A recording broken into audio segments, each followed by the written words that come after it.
जम्मू कश्मीर में दहशतगर्दी हमला, कैप्टन समेत 5 जवान शहीद।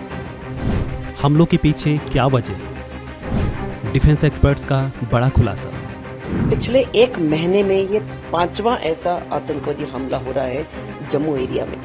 हम लोगों ने ये नहीं सोचना चाहिए कि सब कुछ शांत है। ये इलाका दोबारा पाकिस्तान इसको इसलिए एक्टिव करने की कोशिश कर रहा है। अभी जम्मू एपिसेंटर बन गया है। हमारे बीच में भी ऐसे गद्दार लोग हैं, OGWs हैं, जो इनके सपोर्ट कर रहे हैं। पाकिस्तान ये हर हमेशा से चाहता आ रहा है कि जम्मू कश्मीर ये कभी भी स्टेबल ना रहे। और ये सोच करके चलना कि सब शांत है, वो नहीं है। अब पाकिस्तान ने सोच लिया कि जम्मू डिवीजन में इस तरह के उग्रवादी लोगों को ढकेला जाए। लेकिन कुछ भी हो, आतंकवादी तो पाकिस्तान से ही। पिछले एक महीने में ये 5वां ऐसा आतंकवादी हमला हो रहा है जम्मू एरिया में। अभी देखिए, यहाँ पर हमें नोट ये करना चाहिए कि जम्मू कश्मीर में जब भी आतंकवादी हमले होते थे अब तक, वो कश्मीर वैली में होता था, लेकिन अभी जम्मू एपिसेंटर बन गया है। और उसका कारण ऐसा है कि जम्मू के लोगों ने बहुत अच्छा रिस्पांस दिखाया था लोकसभा के इलेक्शंस में।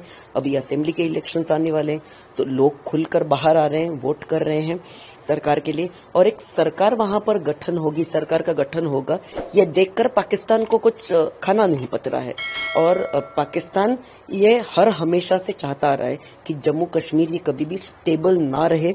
भारत को हमेशा परेशान करने की पाकिस्तान की ये जो जरूरत रही है, उसे हमेशा भारत ने नाकाम कर दिया है।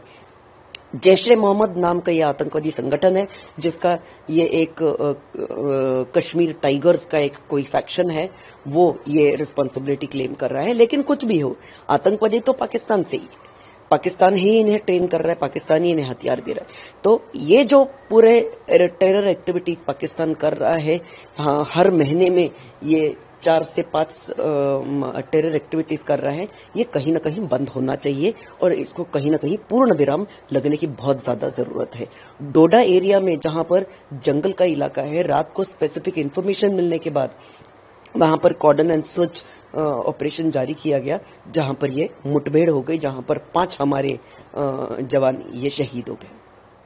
बहुत दुर्भाग्यपूर्ण बिकॉज डोडा का इलाका है, जो जम्मू डिवीजन का इलाका है, पिछले 20-25 सालों से काफी शांत था और पिछले ही 2-3 महीनों में एकदम एक्टिव हो गया है। कठुआ में इंसिडेंट हुए, राजौरी में हुए, रियासी में हुए, अब डोडा में दूसरा इस तरह का हादसा हो रहा है। तो ये इलाके जो हैं, हम लोगों ने ये नहीं सोचना चाहिए कि सब कुछ शांत है।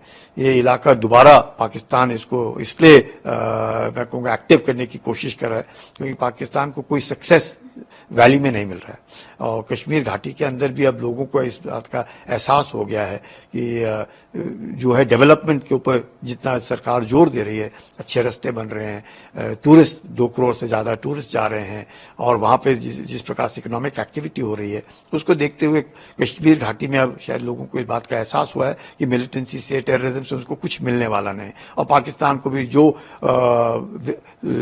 सफलता जो चाहता है, वो घाटी में नहीं मिल रही है। और ये जो इलाके हैं, और खासकर अब जब मौसम खराब है, बारिश हो रही है, इलाका बहुत घना जंगल का इलाका है, बहुत सारे उसमें हाइडआउट्स हैं, और लोकल सपोर्ट जो बीच में हम कुछ भी कहें, हमारे बीच में भी ऐसे गद्दार लोग हैं, OGWs हैं, जो इनके सपोर्ट कर रहे हैं। नहीं तो मुझे नहीं लगता है, जैसे मछली पानी के बिना रह नहीं सकती, वैसे ही ये जो उग्रवादी हैं, ये बगैर लोकल सपोर्ट के जी नहीं सकते।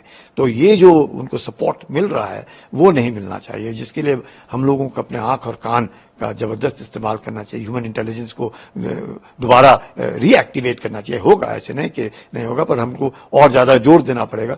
और ये सोच करके चलना कि सब शांत है, वो नहीं है। अब पाकिस्तान ने सोच लिया कि जम्मू डिवीजन में इस तरह के उग्रवादी लोगों को ढकेला जाए, और जहां पे लोकल सपोर्ट उनको मिल रहा है, इसके लिए इनको इस तरह। और अभी आप डोडा में देख रहे हैं, उन्होंने समय भी बदल, जितने भी इंसिडेंट्स हो रहे हैं तकरीबन शाम को हो रहे हैं। जब तक आप उसको रीइंफोर्स कर सकते हैं, कुछ कर सकते हैं, वो जंगलों में जाकर के छुप जाते हैं। लोकल्स को है, उनको जगह दिखा रहे हैं कि कैसे भागना है, किस इलाके से जाना है। तो ये इलाका घना जंगल होने के कारण और बहुत ही मुश्किल इलाका होने के कारण मुझे लगता है अब VDCs जो हैं, अपने SOGs जो हैं, RR के पलटने हैं, वहाँ पे CRPF है, बाकी फोर्सेस, इन सब को मिल करके यकीन करना चाहिए कि इस तरह के हादसे नहीं होने चाहिए। बहुत दुखद समाचार अगर ऐसे सुनने को मिले तो बहुत दुख होता है कि एक अफसर और 3 जवान और कोई और घायल हो गए होंगे। तो इस तरह का हादसे नहीं होने चाहिए।